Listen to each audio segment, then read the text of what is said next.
আজকের এই ভিডিওতে আমরা আলোচনা করব ওয়েস্ট বেঙ্গলে যে সমস্ত চুক্তিভিত্তিক কর্মী আছে তাদেরকে কি নতুন সরকার আদেও রাখবে না তাদের ছাঁটাই করা হবে।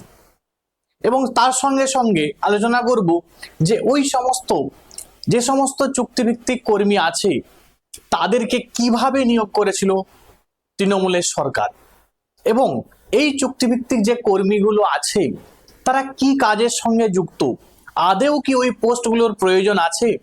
তো সেই বিষয়ে অলরেডি নতুন সরকার মানে বিজেপি সরকার অডিট কিন্তু শুরু করে দিয়েছে। এখন দেখার বিষয় যে এই পোস্টগুলো থাকে না থাকে না। চলো, একটা নিউজ পেপারে এটা প্রকাশিত হয়েছে, কি লেখা আছে নিউজ পেপারে সবকিছু আলোচনা করছি, একটু মন দিয়ে জাস্ট শুনো তোমরা। দেখো, সুন্দর করে লেখা আছে যে ওয়েস্ট বেঙ্গল গভর্নমেন্টের কন্ট্রাকচুয়াল যে স্টাফ তাদের আপডেট, সেখানে বলা আছে যে আদেও কি দরকার আছে, মানে এই সমস্ত কর্মীদের কি আদেও প্রয়োজন আছে।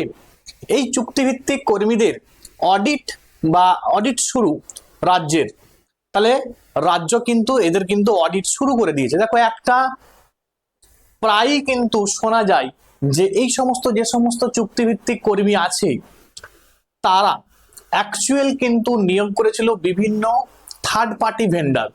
এই থার্ড পার্টি ভেন্ডর কি করেছিল না, অ্যাকচুয়াল থার্ড পার্টি ভেন্ডর কোনো রকম কোনো এক্সাম নেয়নি, কোনো রকম কোনো ভেরিফিকেশন করেনি।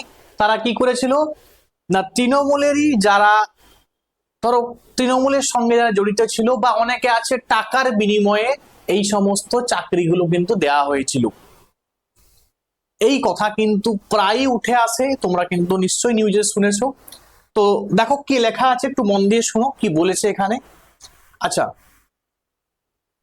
দেখো বলছে যে দরকার আছে বেকার বেতন দিতে হচ্ছে, রাজ্যের চুক্তিভিত্তিক কর্মীদের একাংশের অডিট শুরু করলো নবান্ন, আর সেই অডিটের পরে কি কাউকে কাউকে ছাঁটাই করা হবে সেই আশঙ্কাই ঘুরছে এখন যারা কন্ট্রাকচুয়াল কর্মী আছে তাদের।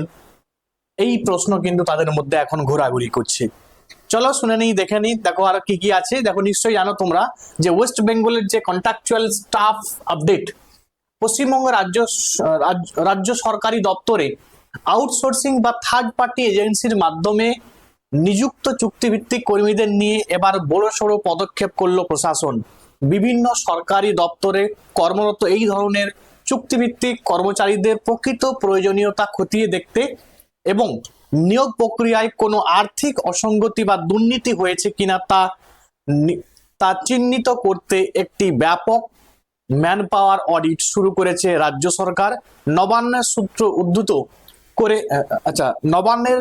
সূত্র উদ্ধৃত করে সংবাদ মাধ্যম দ্য টাইমস অফ ইন্ডিয়া প্রতিবেদনে জানানো হয়েছে বিভিন্ন সরকারি অফিসে ঠিক কত শতাংশ চুক্তিভিত্তিক কর্মী বহিরাগত এজেন্সির মাধ্যমে কাজ করছেন, তাদের কাজের ধরন ঠিক কি, কতদিন ধরে তারা কর্মরত রয়েছে এবং আউটসোর্স এজেন্সিগুলির মাধ্যমে তাদের বেতন বাবদ রাজ্যের কোষাগার থেকে প্রতি মাসে ঠিক কত টাকা খরচ হচ্ছে তার একটি নিখুঁত স্বচ্ছ খতিয়ান তৈরি করার লক্ষ্যে সেই বিশেষ অডিট কিন্তু শুরু করা হয়েছে। তাহলে নিশ্চয়ই বুঝতেই পারছো আমাদের রাজ্যে কোষাগার থেকে কিন্তু প্রত্যেক বছর একটা বহু অ্যামাউন্ট কিন্তু বেরিয়ে যাচ্ছে এই চুক্তিভিত্তিক কর্মীদের। এই চুক্তিভিত্তিক কর্মীরা কি আদেও আমাদের রাজ্যের হিতের জন্য প্রয়োজন বা রাজ্যের মানুষকে কি আদৌ সেবা দিচ্ছে, সেই একটা ভালো কিন্তু একটা অডিট হতে চলেছে বা হচ্ছে অলরেডি অডিট শুরু হয়ে গেছে। দেখো সুন্দর লেখা আছে যে এই হঠাৎ অডিট তোমার আর্থিক তছরূপের আশঙ্কা। তো এখানে নিশ্চয়ই বুঝতেই পারছো যে দীর্ঘদিন ধরে বিভিন্ন বেসরকারি ভেন্ডর বা থার্ড পার্টির এজেন্সির মাধ্যমে কয়েক হাজার চুক্তিভিত্তিক কর্মী নিয়োগের ক্ষেত্রে স্বচ্ছতার অভাব এবং সরকারি তহবিলের অপব্যবহার নিয়ে নানা মহল থেকে অভিযোগ উঠেছিল। তোমাদের যেটা বললাম যে টাকা নিয়ে চাকরি দেওয়া বা পার্টি ছেলেদেরকে চাকরি দেওয়া, এই অভিযোগ কিন্তু অনেক আগে থেকেই কিন্তু শোনা গিয়েছিল। তো যাই হোক, এখানে কোন কোন কর্মীদের মেনলি টার্গেট করা হয়েছে তোমাদের যেমন স্ক্যানারে কে কে আছে, স্ক্যানারে আছে বাংলার সহায়তা কেন্দ্র। ঠিক আছে, বাংলার সহায়তা কেন্দ্রেতে বহু দেখবে চাকরি করছে, প্রায় 4000। ঠিক আছে, 4000 বাংলা সহায়তা কেন্দ্রের সঙ্গে জড়িত আছে। তো এদের মানে 23টা জেলাতেই কিন্তু নিয়োগ করা হয়েছে। তো এই যে এদের কিন্তু ভালো একটা অডিট কিন্তু হবে যে বাংলা সহায়তা কেন্দ্র কি আদেও থাকবে না বাদ চলে যাবে। দেখো এরপরে দেখো এদের বেতনটা কেমন দেওয়া হয় নিশ্চয়ই বুঝতে পারছো যে বাংলা সহায়তা কেন্দ্র যদি 4000 কর্মী থাকে, প্রতি কর্মীকে যদি দেখা যায় যে কাউকে দেখো 12,000 টাকা দেওয়া হয়, কাউকে 15,000 টাকা দেওয়া, কাউকে 12,000 টাকা দেওয়া হয়, কাউকে 15,000 টাকা দেওয়া হয়, তাহলে কি হয় না রাজ্যের কোষাগার থেকে কিন্তু একটা বিপুল অর্থের টাকা কিন্তু বেরিয়ে যাচ্ছে। এই জন্য দেখো ওই রিপোর্ট অনুযায়ী নাম প্রকাশের অনিচ্ছুক এক সরকারি আধিকারিক দাবি করেছেন যে সাধারণ মানুষকে ডিজিটাল পরিষেবা দেওয়ার জন্য যেখানে ইতিমধ্যে কমন সার্ভিস সেন্টারের মতো ব্যবস্থা চালু ছিল, সেখানে নতুন করে বিএসকে খোলার কোনো জরুরি প্রয়োজন ছিল না।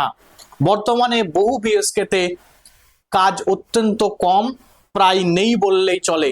ফলস্বরূপ কাজ ছাড়া এই বিপুল সংখ্যক কর্মীকে মানে প্রতি মাসে 12,000 টাকাও করে যদি দেওয়া হয় তাহলে প্রতি মাসে রাজ্যের কোষাগার থেকে একটা বিপুল অর্থ কিন্তু প্রতি মাসে বা প্রতি বছর কিন্তু চলে যাচ্ছে। তাহলে এখন তোমরাই কমেন্টে জানাও যে এই যে চুক্তিভিত্তিক কর্মী আছে সেই চুক্তিভিত্তিক কর্মী কি আদেও রাখা উচিত রাজ্য সরকারের, না একদম নতুন করে ফ্রেশ ভাবে আবারও নিয়োগ করা উচিত? এখন তোমরা এটা কমেন্টে জানাবে। আজকে এখান পর্যন্ত, থ্যাঙ্কস ফর ওয়াচিং।